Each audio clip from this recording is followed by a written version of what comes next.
Tucson is suspending its permit requirement program needed for handing out food and drink in places like city parks. So the stoppage comes weeks after officials warned a mutual aid group at Armory Park that they needed a permit to continue their weekly distributions.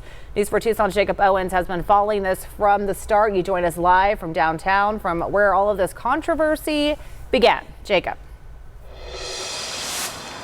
Yeah, Monica, right here at Armory Park, outside of Armory Park, that's now closed now. But as you said, a few weeks ago, Community Care Tucson was here doing their normal Wednesday night distribution of food, drink, supplies. And they were told by an official with the TPD as well as the city that they need a permit if they were going to keep doing this.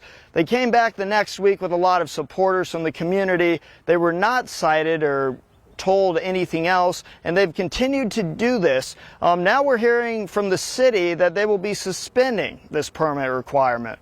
And we heard that in a memo released Friday. That was from City Manager Tim Tamir in a memo, and he was stressing the importance of suspending the program now, this permit program, because Tucson's in the middle of this work to renovate parks like Armory, which this work is through Prop 407, and he says unnecessary conflict between mutual aid groups and those making park improvements should be avoided.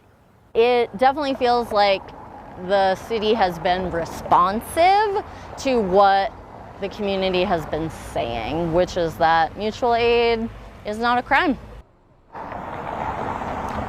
And as you heard there, Community Care Tucson, this is welcome news to the group. And this suspension of the permit program follows a request last week by Mayor Regina Romero and Ward 5 Council member Rocky Perez. They were requesting that council discuss this permit program in an upcoming study session.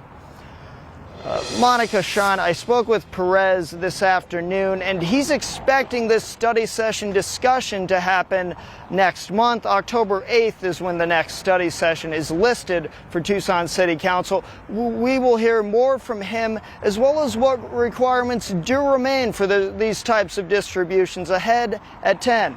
Reporting live downtown, Jacob Owens, News 4 Tucson.